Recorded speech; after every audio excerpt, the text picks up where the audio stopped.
Students, welcome to Smart Tutors. Today we are going to discuss a topic of MES 101, that is higher education, its context and linkage. The topic of discussion is how higher education is distinct from other stages of education and education of higher and evaluation of higher education in India from ancient period to modern times. आज हम लोग discuss करने जा रहे हैं कि उच्च शिक्षा जो है अन्य प्रकार की शिक्षा से किस प्रकार अलग है और भारत में प्राचीन समय से आधुनिक समय में हायर एजुकेशन का इवोल्यूशन किस तरह से हुआ, विकास किस तरह से हुआ। तो सबसे पहले समझते हैं कि हायर एजुकेशन किस तरह से अन्य शिक्षा से भिन्न है।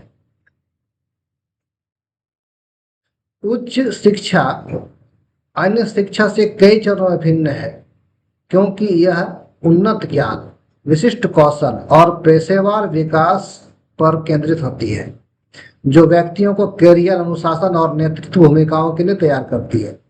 प्राथमिक या माध्यमिक शिक्षा जो बुनियादी सीखने और सामान्य विकास पर जोर देती है। इसके विपरीत उच्च शिक्षा गहराई, विशेषज्ञता और समाज में योगदान पर आधारित होती है। इसको ऐसे समझा जाए कि एक बच्चा जब छोटा होता है वो प्राइमरी लेवल का एजुकेशन प्राप्त करता है और वो सबके लिए कॉमन होता है। क्लास 5 तक वो सब कॉमन चीज़ें पढ़ते हैं, फिर जाते हैं हाई स्कूल में, वहाँ भी चीज़ें कॉमन होती है। 10 तक कॉमन चीज़ें पढ़ते हैं और 12 में फिर वो सिलेक्शन करते हैं, मुझे किस विषय में विशेष रुचि है या किस विषय में मैं अच्छा काम कर सकता हूँ। तो यहाँ पर उस विषय का उसे बेसिक नॉलेज मिलता है, लेकिन यहाँ पर शिक्षा खत्म नहीं हो गई, बल्कि अभी शिक्षा शुरुआत हुई है। जैसे ही वह ग्रेजुएशन करने जाता है किसी भी विषय में, चाहे वो नॉर्मल ग्रेजुएशन कर रहा हो, चाहे वो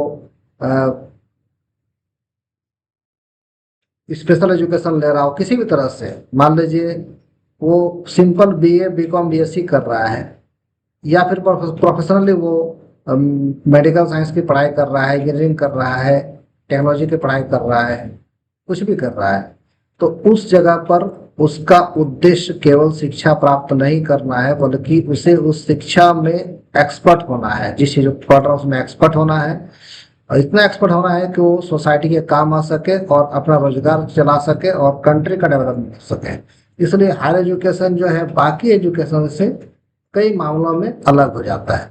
तो अब देखते हैं कि कौन कौन से मामलों में अलग हो जाता है।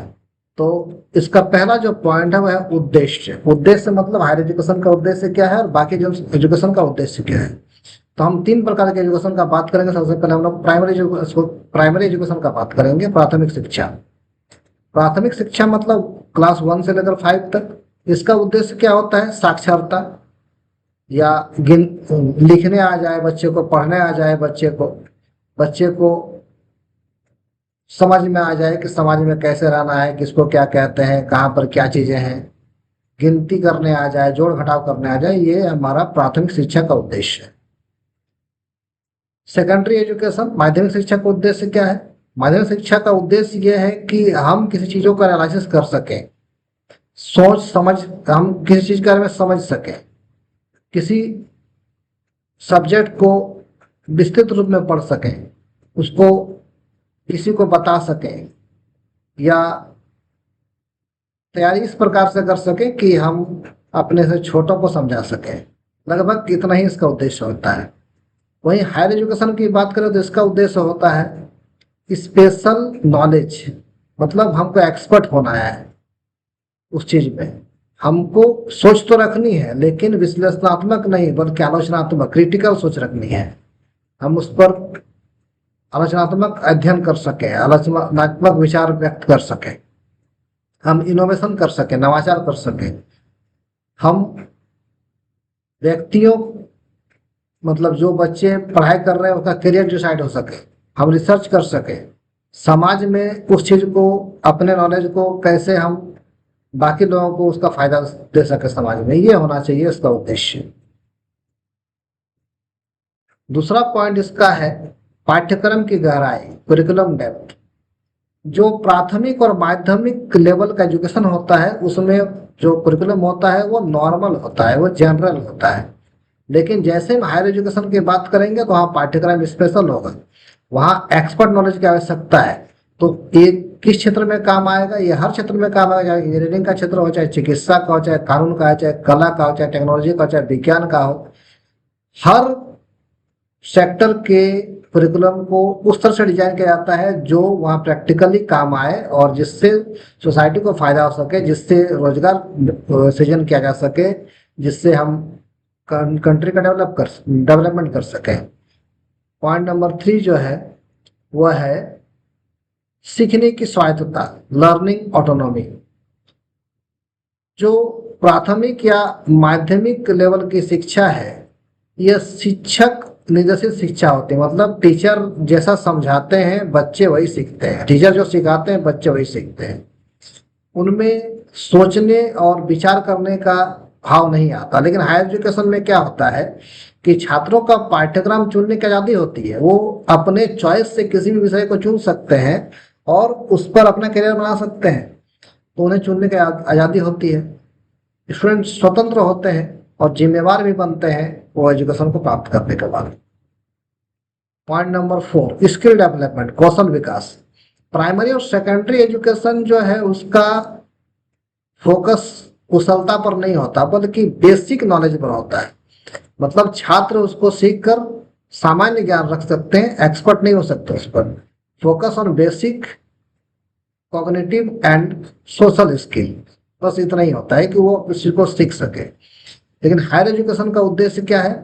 आलोचनात्मक सोच रखना, समस्या का समाधान करने के लिए विस्तृत जानकारी होना, उसका मॉनिटरिंग लीडरशिप करना और पेशेवर विशेषज्ञता मतलब एक्सपर्ट होना।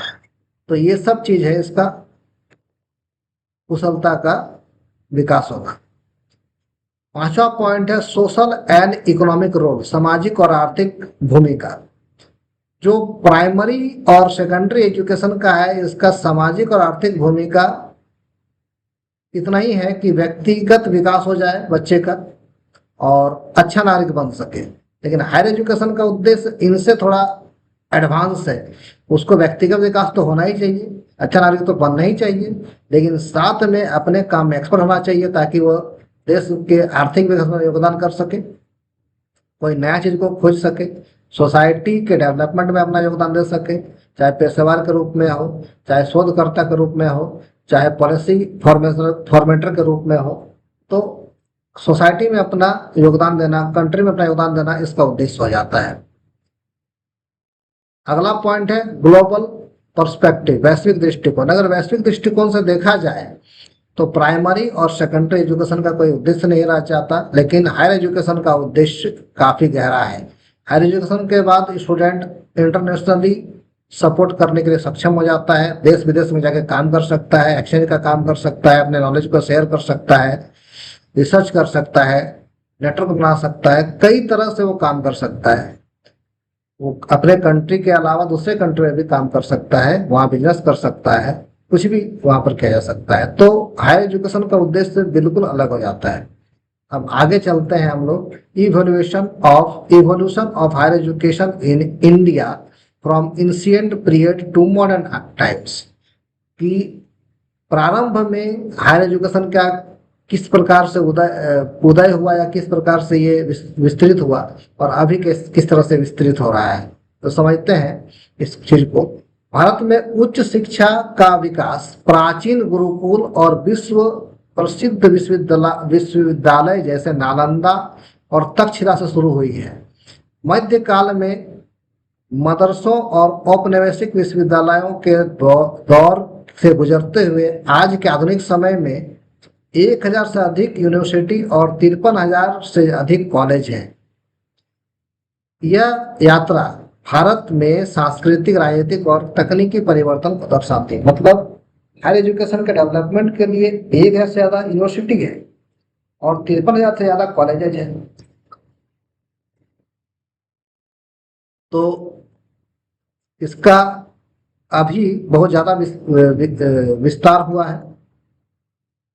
अब देखते हैं कि प्राचीन समय में कैसा था ये हायर एजुकेशन का इवोल्यूशन किस तरह से प्राचीन समय में हुआ। तो प्राचीन समय में गुरुकुल सिस्टम था, यानी 1500 बीसी से पहले अगर देखें 1500 बीसी से पहले, तो वहाँ स्टूडेंट जो है वो टीचर के आश्रम में रहकर वेद, गणित, दर्शन, खगोल शास्त्र, चिकित्सा शास्त्र ये सब का अध्ययन करते थे।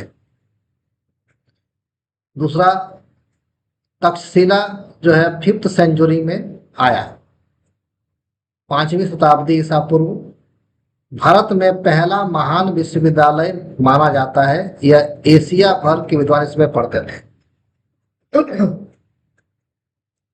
Point number C, Nalanda university 5th century, 5वीं शताब्दी ईस्वी में विश्व का पहला आवासीय विश्वविद्यालय बना, जहां भारत, चीन, कोरिया, मध्य एशिया से हजारों विद्यार्थी और शिक्षक आते थे। और इसके प्रसिद्ध विद्वान कौन कौन थे? आर्यभट्ट, चाणक्य, पाणिनि, ये सब वहां के प्रसिद्ध विद्वान और प्रोफेसर थे। अब देखते हैं मध्यकालीन भारत में किस तरह से हायर एजुकेशन का विस्तार हुआ। तो मध्यकालीन भारत में मदरसों का उदय हुआ, जहां धर्मशास्त्र, कानून, गणित, खगोल शास्त्र और साहित्य पढ़ाया जाता था। जौनपुर, दिल्ली और लखनऊ इस्लामी शिक्षण संस्थाएं प्रमुख केंद्र थे। संस्कृत पाठशालाएं और गुरुकुल भी साथ साथ चलते रहे, जो पारंपरिक हिंदू शिक्षा को संरक्षित करते थे। यानी यहाँ पर मदरसों के आने से जो एजुकेशन था वो दो पार्ट में बंट गया। एक सांस्कृतिक पाठशालाएं जो पहले चलती थी गुरुकुल परंपरा से, और मदरसे दोनों चलने लगे। अब औपनिवेशिक शासन में क्या हुआ? कॉलोनियल पीरियड में ऐसा हुआ कि 1781 में ईस्ट इंडिया कंपनी द्वारा कलकत्ता मदरसा की स्थापना हुई, और 1791 में बनारस सांस्कृतिक कॉलेज की स्थापना हुई। 81 में कलकत्ता मदरसा और 91 में बनारस सांस्कृतिक कॉलेज, ये दो चीजें बने।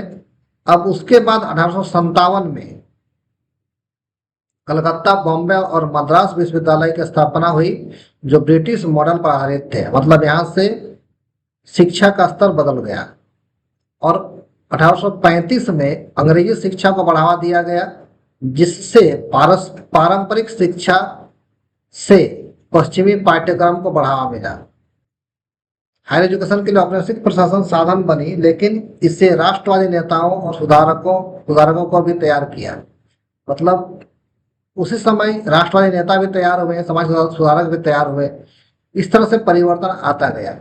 और अब देखते हैं पोस्ट इंडिपेंडेंट एक्सपेंशन, मतलब स्वतंत्रता के बाद किस तरह से विस्तार हुआ। 1947 में 20 विश्वविद्यालय बने, 20 यूनिवर्सिटी बने 1947 में। 1956 में यूजीसी बना, और जितने भी कॉलेज है उन पर कंट्रोलिंग किया गया, उसके लिए नियम बनाए गए। उसी के अकॉर्डिंग आज भी कॉलेज चल रहे हैं। 1951 में आईआईटी बना, आईआईएम्स बने, एम्स बने, आईआईएससी बने, एनआईटी बने। और 2025 में 1000 से अधिक विश्वविद्यालय और 53,354 कॉलेज बने। तो इस तरह में लगातार विस्तार होते गया। अब अभी स्थिति क्या है? तो अभी अगर बोला जाए तो डिजिटल युग है। तो आधुनिक और डिजिटल युग में अभी किस तरह से विस्तार हुआ? तो अभी ODL, ओपन और डिस्टेंस लर्निंग के थ्रू 1985 में इसकी स्थापना इग्नो की हुई, और तब से इसमें हजारों कोर्स जोड़े गए और अभी भी चल रहे हैं। डिजिटल प्लेटफॉर्म को देखा जाए तो स्वयं, NPTEL, national digital library, ICT, MOOCs, ये सब वैश्विक शिक्षा देने वाले सहयोग किए जाने वाले पोर्टल हैं। और अभी NEP 2020 से बहुत सारे विषयों को जोड़ा गया, अनुसंधान पर विशेष जोर दिया गया, और 2035 तक टारगेट है कि हम 50% तक सफलता प्राप्त कर पाएंगे। तो इस वीडियो में इतना ही। Thanks for watching.